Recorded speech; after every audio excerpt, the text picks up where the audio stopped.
그 편지의 내용은 평강과 은혜를 나타내기 위함입니다. 또 하나는 제가 컬럼을 안 읽는 이유는 컬럼이 4장 내용이에요. 그리고 컬럼이 뒷장 내용이에요. 그래서 설교 마치고 컬럼을 읽는 게 좋을 것 같아서. 그리고 제 의지 속에는 예배가 너무 기계적으로 순서에 맞춰 가기를 원치 않습니다. 그때마다 특별한 은혜대로 진행이 되어지는 것이 좋을 듯 싶어요. 그러니까 좀 이따 읽어주셔야 합니다. 은혜와 평강을 통해서 축복한 사도 바울은 로마서 1장 내용 중에 복음을 증거합니다. 그 복음에는 하나님의 능력이 나타난다라고 하지 않습니까? 이 복음을 강조하는 것이 로마서 1장이에요. 그런데도 불구하고 배웠다라는 사람이 또는 하나님께 선민의식을 가졌다라는 사람들이 오히려 더 많은 죄악을 저지르고 복음하고는 영 딴판의 삶을 살고 있는 것에 대해서 하나님이 심판하실 것과 그 심판을 대비하는 소위 구원을 얻고자 하는 방법이 무엇인가를 쭉 설명하는 것이 2장 말씀입니다. 이 로마서 2장 말씀의 이후에 구체적으로 그것에 대한 방법을 제안을 하는데 그 방법이 무엇이냐? 바로 하나님의 은혜며 그 은혜로 말미암아 우리가 주님을 믿어야 된다는 것이 있는 겁니다. 그것을 3장이 강조하고 있었어요. 그래서 계속해서 믿음으로 말미암아 이렇게 표현하고 있는 겁니다.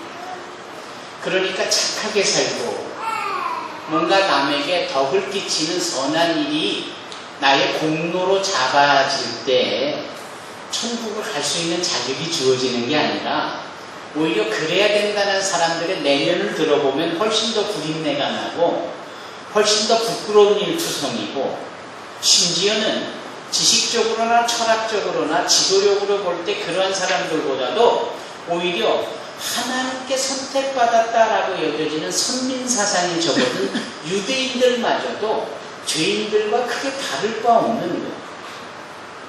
그러니 사람들의 행위가 구원을 이룰 수 있고 천국을 보장하게 하느냐? 그렇지 않다라는 거예요. 오직 믿음으로 말미암아서만 구원을 얻고 하나님께 의롭다 여김을 받고 천국을 소유할 수 있게 되어지는 겁니다. 그래서 우리는 믿음을 감사하고 믿는 자로서 더욱더 하나님이 명령하신 규례를 지켜나가야 된다라는 거예요. 그래서 로마서 3장 31절 끝절에 뭐라 합니까? 더더욱 율법을 굳게 지킨다라고 마무리를 짓지요. 이제 사도 바울은 이렇게 쭉 진행되어져 와 있는 로마서 1장으로부터 3장까지의 말씀을 하나의 신뢰를 들어서 샘플을 통하여서 그걸 보충 설명하고자 합니다. 그게 로마서 4장이에요. 그러면 이 보충 설명을 신뢰를 어떻게 될 것인가 라고 할 때 사도 바울은 그 보충 설명과 신뢰의 핵심을 누구로 택하느냐? 아브라함으로 택하는 겁니다.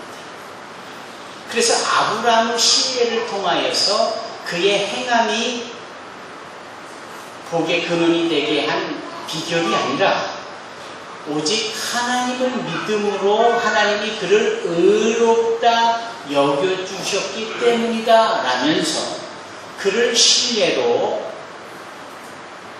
지금까지 설명해왔던 믿음으로 말미암아 구원의 바늘에 서는 것에 대한 보충 설명을 하는 겁니다. 그렇다면 우리는 궁금하지요. 왜 하필 아브라함일까? 왜 사도 바울은 하필 아브라함을 유대인들에게 신뢰로 사용할 수 있는가? 거기에는 이런 이유가 있겠지요. 모든 유대인들이 아브라함에 대해서 너무 잘 알고 있는 겁니다. 그리고 그 아브라함의 걸어온 인생의 발자취를 다 알고 있는 겁니다. 따라서 아브라함만큼 좋은 예도 없는 거예요. 그렇기 때문에 사도 바울은 아브라함을 통하여서 왜 믿음으로 말미암아 의인이 될 수 있는가에 대한 설명을 하는 겁니다. 그래서 이 시간에 잠깐 저와 여러분들이 아브라함을 좀 알 필요가 있어요. 다 알고 계시겠지만 더더욱 알 필요가 있는 겁니다. 아시다시피 예수님의 구원의 계보를 설명하는 마태복음 신약성경 첫 장에 뭐라 합니까?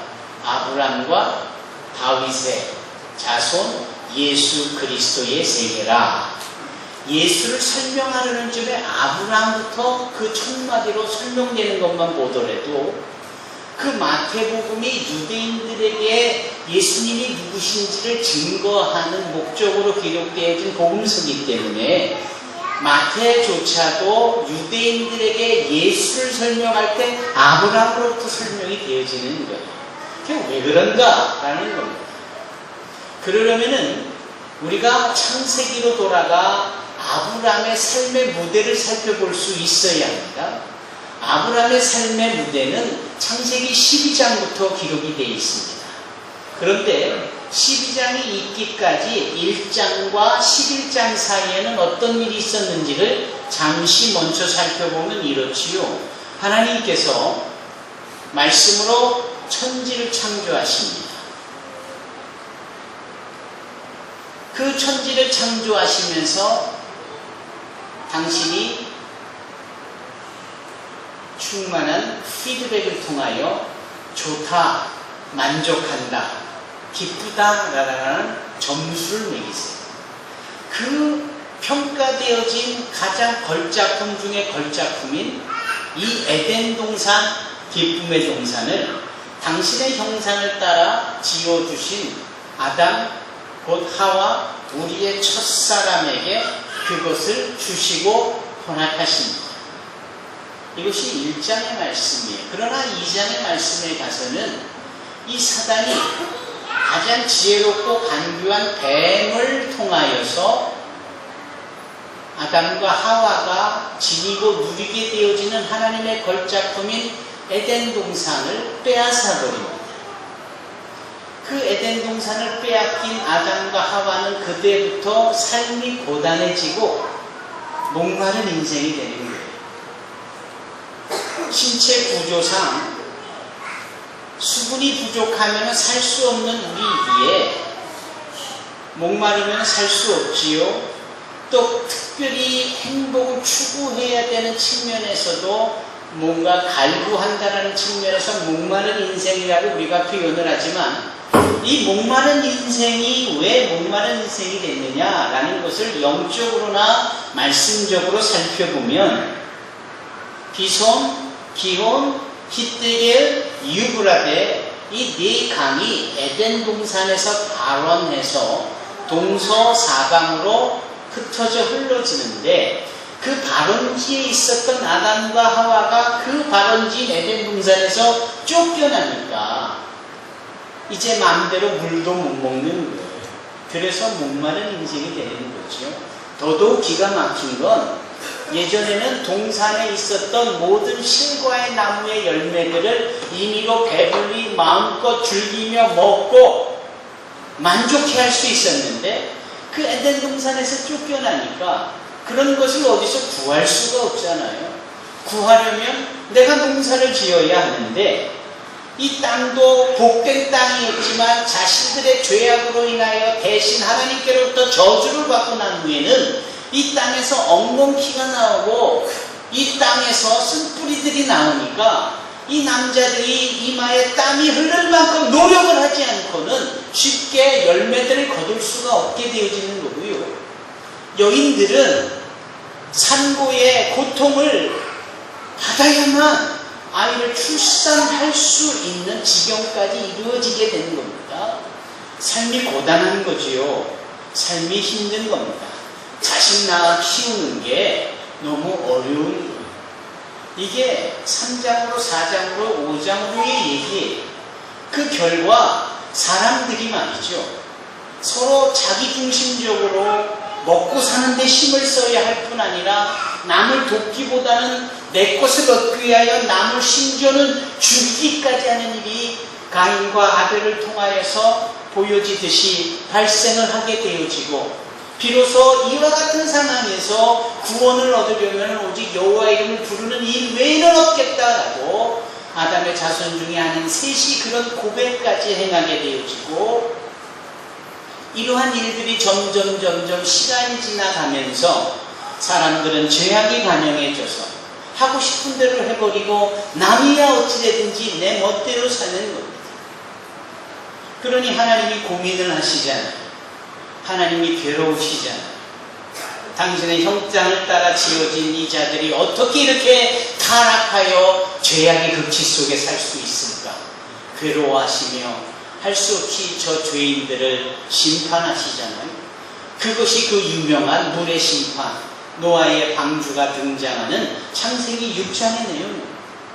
6장, 7장, 8장, 9장까지 심판과 그 가운데에 하나님께서 구원을 예비해 놓으시고 무지개를 보여주시는 언약까지 더하셔서 또다시는 물로 심판하지 아니하겠다라고 하나님께서 당신의 사랑을 나타내시는 내용이 창세기 9장까지의 내용이잖아요. 그런데 언제 그런다는 식으로 시간이 지나가니까 또 이 죄인들이 죄에 농락당하고 죄의 종노릇을 하면서 나중엔 어떻게 되지요?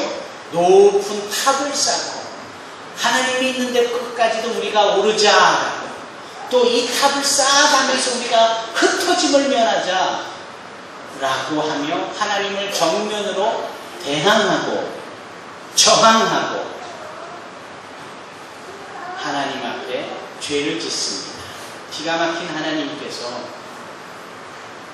또다시는 그들이 그러지 못하도록 아예 죄악에 의기투합을 하지 못하도록 아예 말을 섞어 놓지.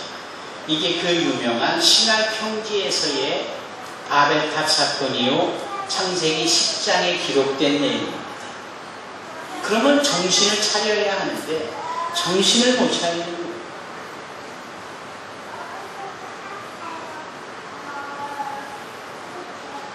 하나님께서는 이제 한 사람을 택하여서 당신의 구원의 계획이 끝나지 않았습니다. 하나님께서는 한 사람을 택하여서 당신의 구원의 계획을 펼치시는 장면을 그 다음에 연출하십니다. 그것이 바로 창세기 12장이에요. 그리고 그 주님의 구원의 대상, 우리를 대표하는 구원의 실례가 바로 아브라함입니다.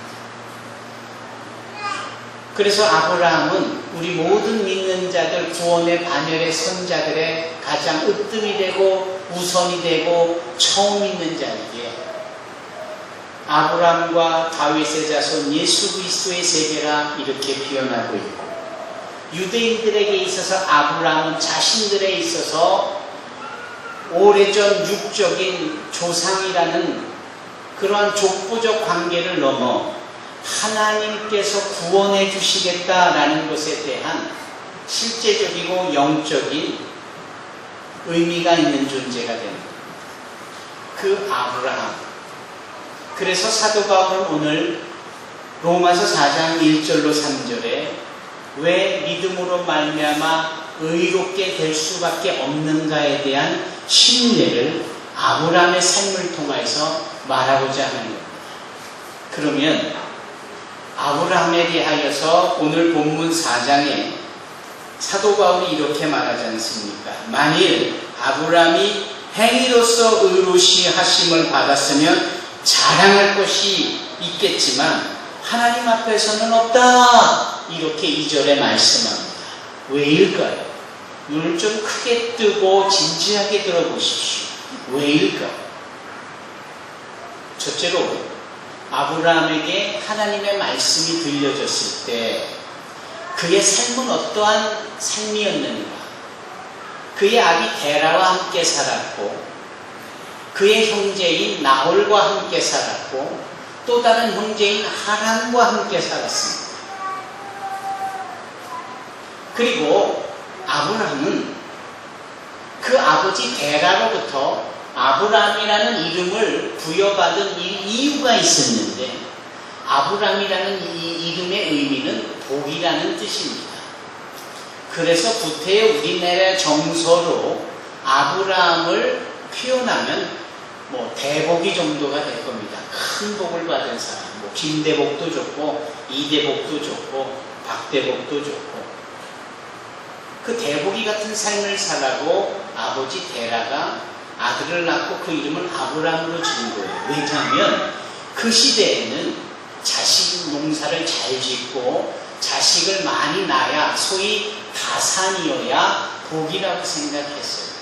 그도 그럴 수밖에 없는 것이 그때에는 소위 시족 단위로 살았던 때였고, 형제들이 많아야 그게 다 노동력이고 그게 그 가족을 지키는 전투력이고, 그래서 가족들이 많으면 많을수록 좋은 겁니다. 이보다 더 좋을 수는 없는데 그 아버지 데라는 고작 3아들밖에 못 낳았어요. 그리고 더 기가 막힌 건 3아들 중에 한 아들인 하란이라는 아들은 일찍 장가들어서 롯이라는 아들까지 낳고는 더 낳을 수 있는 즈음에 그만 세상을 떠나요. 그러니까 데라 입장에서는 참 기가 막힌 거죠. 더 기가 막힌 건 자식을 많이 낳으라고 했던 이 아브라함은 자식을 낳기는커녕 사라라는 여자와 결혼을 했는데 자식이 없네. 자식이 없는 거예요. 무자한 겁니다. 그러니까 이름만 대복이지 복 있는 모습이 하나도 없는 거예요. 그런 아브라함이 있어요. 그런 아브라함에게 하나님께서 말씀하시는 거예요. 너는 너의 본토 친척 아비 집을 떠나 내가 네게 제시할 땅으로 가라. 내가 너에게 큰 민족을 이루고 너에게 복을 주어 너를 창대케 하리라. 너를 축복하는 자에게 내가 복을 줄 거고 너를 저주하는 자에게 내가 저주를 줄 것이니 너는 복의 근원이 될지라. 이렇게 말을 합니다. 그런데 이 대복이가요, 이 아브라함이 하나님의 말씀을 듣고는 우리가 아는 거와는 조금 다르게 행동을 합니다. 이 말씀의 근거는 창세기 11장 끄트머리와 창세기 12장과 그리고 사도행전 7장의 스데반 집사가 설교하고 있는 내용과 그리고 히브리서 11장 믿음의 장 이 4장을 통틀어서 입체적으로 보아 나오는 결론이에요. 어떤 결론이냐? 이 아브라함이 하나님의 말씀을 듣고 순종하기보다는 지시할 땅으로 가는 여정과 여로가 길이 너무나 험난하고 어렵다라는 이유 하나로, 또 하나 그는 너무나 외롭다라는 이유 하나로 가족 모두를 다 데리고 지시할 땅인 가나안으로 곧장 가는 것이 아니라 유브라데 강줄기를 벗어나지 않고 비옥한 땅을 계속해서 밟으며 마침내 하란이라는 곳에 머뭅니다.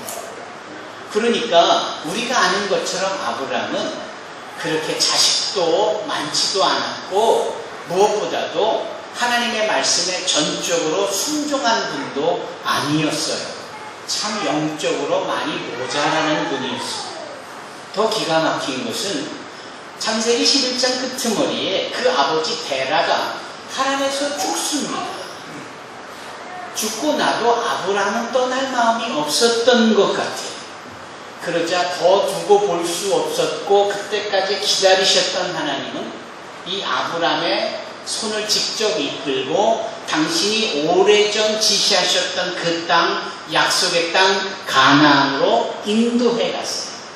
그러니까 우리의 믿음의 조상 아브라함은 믿음이 있어 순종함으로 나았다라기보다는 반쪽짜리 믿음, 모자라는 믿음으로 그저 하나님의 은혜에 힘입어서 겨우 그 믿음의 분량을 채워가는 모습이었어요. 그것을 안 아브라함은 도착한 가나안 땅에 제단을 쌓고 하나님 앞에 예배, 곧 제사를 드립니다. 감사해서였겠지. 그런데 그 땅에 기근이 있다라는 창세기 12장 9절의 말씀을 보니까 아브라함의 또 모자란 부분이 못난 신앙의 모습이 그대로 드러나는데 어떻게 드러나느냐? 그 땅에 가뭄이 있고 먹을 것이 없어지는 기근이 임하자 아브라함이요 지 멋대로 애굽으로 내려가 버립니다. 하나님이 직접 인도해 오신 그 땅이라면 그곳에 설령 어려움이 있어도 하나님의 뜻이 계시겠지. 하나님께서 책임져 주시겠지. 뭔가 그분의 선한 목적이 계시겠지. 그러므로 기다려야 하고 여쭈어야 되는데 어라 기근이네. 아 싫어. 나는 애굽으로 갈 테야 하고 지 멋대로 갔단 말이에요. 하나님이 얼마나 당황하셨을까. 하나님이 얼마나 민망하셨을까. 애굽에 도착한 아브라함, 정확히 말하면 아브람, 이 대고기가 그곳에서 지 살겠다고 지 마누라를 팔잖아요. 지 마누라를 내놓고 지 목숨 구하겠다고 이런 찌질하고 치사하고 돌맞을 짓을 합니다. 그런 연약한 아브람에 대하여 하나님께서는 아브람의 명예도 지켜주시고 그 아내 사라도 지켜주시고 그 지네들 멋대로 내려간 애굽에서 다시 건져내 주시는데 위로하시려고 애굽에서의 재산을 얻어갖고 나오도록까지 해주세요. 그랬더니 아브람이 이제는 좀 철이 드는 것 같아요.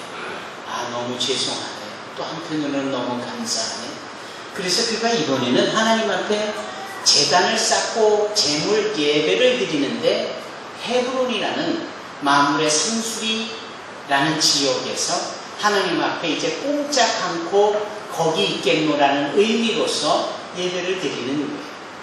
그러니까 뭔가 하나 얻어맞고 뭔가 잘못해도 하나님의 은혜로 그것이 감싸지니까 철이 들듯이 깨달아지면서 믿음이 조금씩 자라가는 것이지 처음부터 아브라함이 믿음이 순백색이었고 완전하게 100% 정금과 같은 믿음이었다. 천만의 말씀이었다. 점점 주님의 은혜에 이슬비에 옷 젖듯 경험해가는 아브라함은 하나님을 알아가는 부분이 많아졌어요. 그러다 보니까 종들끼리 갈등이 생기니까 어린 조카 롯에게 야 네가 먼저 네 아인들을 데리고 원하는 땅으로 가라라는 기득권과 우선권을 이 조카 어린 롯에게 주는 아량과 어른으로서의 무게감도 보입니다. 그걸 하나님이 이렇게 지켜보이시더니 아브라함에게 이렇게 복을 주시잖아요. 아브라함아, 네 눈으로 바라보는 모든 땅을 다 너에게 주겠다. 우리 하나님이 늘 우리를 보고 계시고 알고 계시고 하나님의 보시기에 좋은 일들을 해나갈 때마다 그 일에 보응하시고 보답을 하세요. 이것을 경험해가는 이 아브라함은 그것을 은혜로 여기며 감사했겠죠.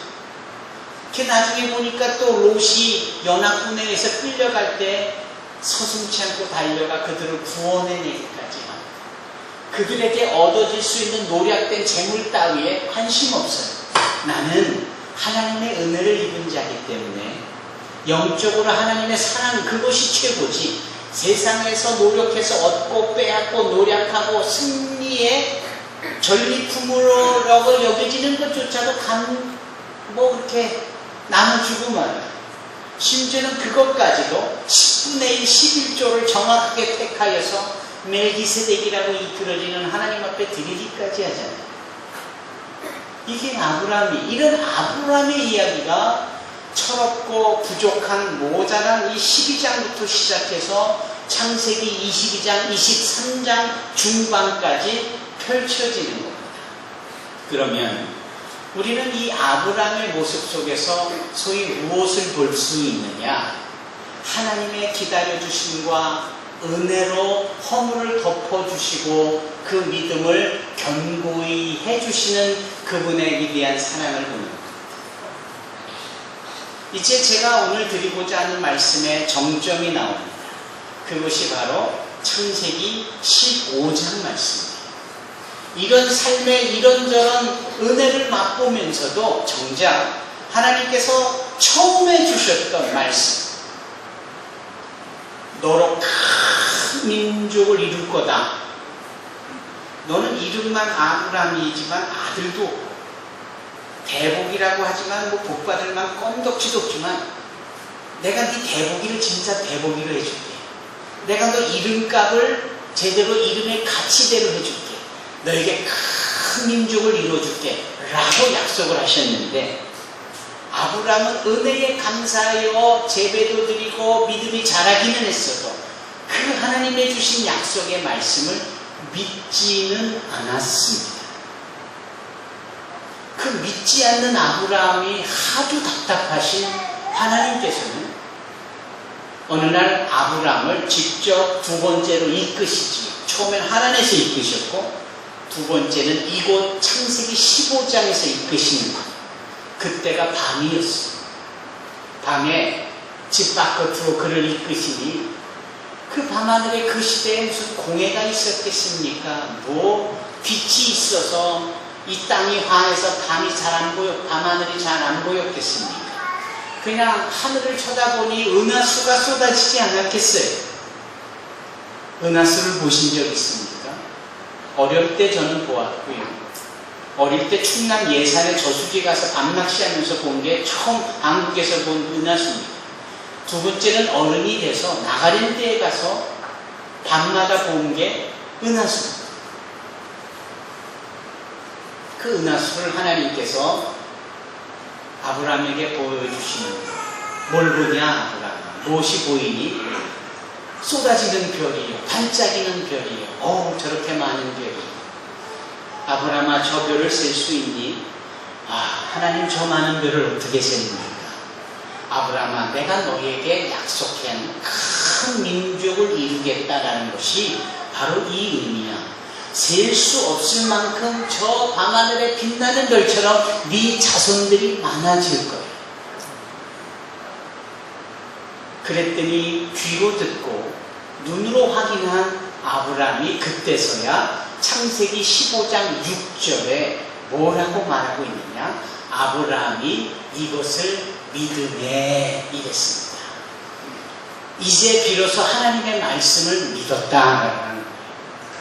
성경 전체에 한 23,000구절 되는 이 말씀 속에서 믿음이라는 단어가 가장 먼저 기록되어져 있는 위치가 창세기 15장 6절 아브라함의 입에서 이것을 믿음에 라는 이 고백에서 처음 나오는 겁니다.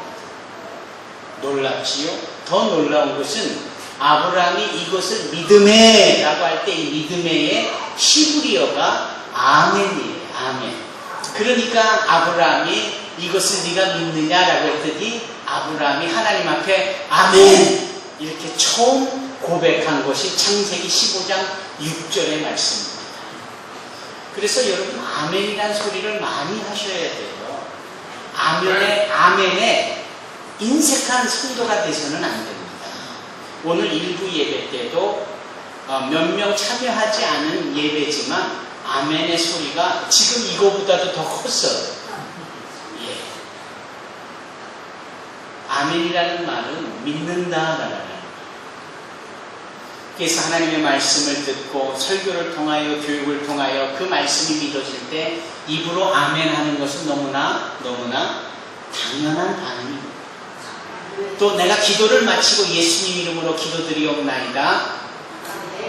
이렇게 아멘. 그 기도하는 것이 응답으로 주어질 것에 대한 믿음의 고백이거든요. 이 아멘에 대한 부분을 인색하지 않고 표현할 수 있는 저와 여러분이 되기를 바랍니다. 저도 기쁜데 그 아멘이라는 소리를 아브라함으로부터 들으시는 하나님은 얼마나 기쁘셨을까요? 활짝 웃으셨지 않으셨을까요? 그래서 그 아멘이라고 믿는다라고 말하는 이 아브라함의 고백을 의롭다 여겨주신 거예요. 의롭다 여겨주신 거예요. 그래, 지금까지 네 삶이 불완전했지. 지금도 네가 여전히 실수투성이지. 앞으로도 열심히 잘 살겠다 하면서도 넘어질 때도 많고 게으를 때도 많고 또 네 멋대로 할 것도 있고 내 그거 다 알아. 근데 괜찮아. 이를 미혹해. 내가 너 괜찮다라고 여겨지고 너 믿음이라는 그 아멘 하나로 내가 너를 의롭게 여겨줄게. 너는 의로워. 이것이 바로 창세기 15장 6절 하나님과 아브람 사이의 대화며 이것은 모든 유대인들이 귀에 못이 박히도록 들었던 내용입니다.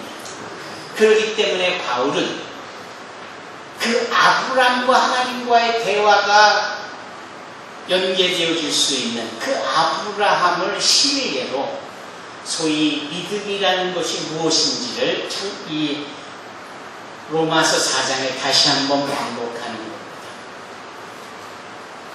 이스라엘이 어려울 때 하박국 선지자가 이 표현을 가져다 쓰지요. 오직 믿음은 의인으로 말미암아 살리라. 오직 의인은 믿음으로 말미암아 살리라. 예. 그걸 사도 바울은 줄곧 로마서를 통해서 계속해서 오직 의인은 믿음으로 말미암아 살리라. The righteous will be lived by faith. 이것을 강조하고 있는 거예요. 사랑하는 성도 여러분, 성경에서 특히 로마서에서 가장 강조하는 것이 이 믿음으로 말미암아 의롭게 되어지는 이 부분이에요. 이것을 고사성어도 아니고 사자성어도 아니지만 이것을 이해하기 쉽게 한자로 가져다 붙이면 뭐뭐으로써 라고 할 때 예를 들어서 이로써 이런 표현, 그래서 써이자를 씁니다. 다음 또 믿음으로써, 그래서 믿을 힘자를 쓰는 거죠. 그래서 믿음으로써를 한자로 이신이라고 합니다. 그리고 너는 의롭지 않지만 내가 너를 의롭다라고 여겨줄게, 칭해줄게, 너 의인이야 라고 하나님이 우리를 그렇게 너 의인아 이렇게 불러주는 이거를 불러주신다.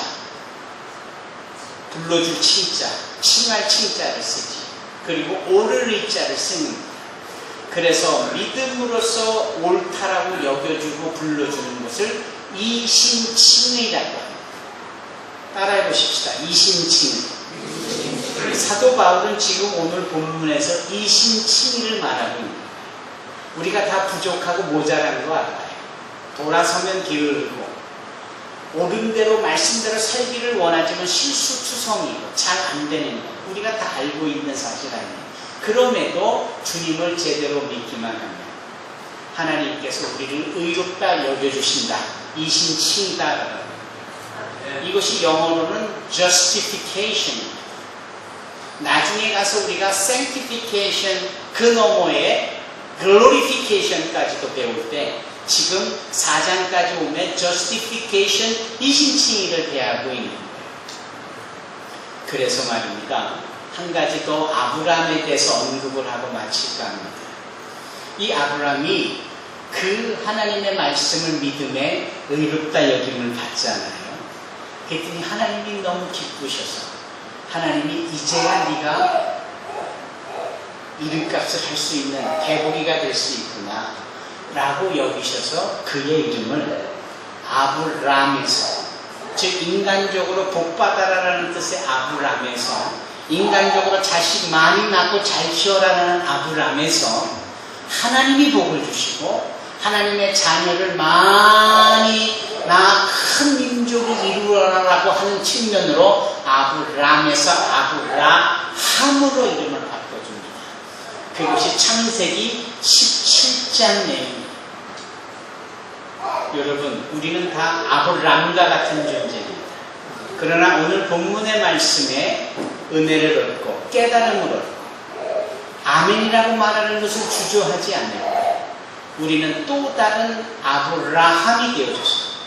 내 안에 역사하시고 의롭게 여겨주시고 나를 복의 근원 삼아주시는 하나님의 은혜, 우리가 복의 존재로 살아가게 되는 줄로 믿습니다.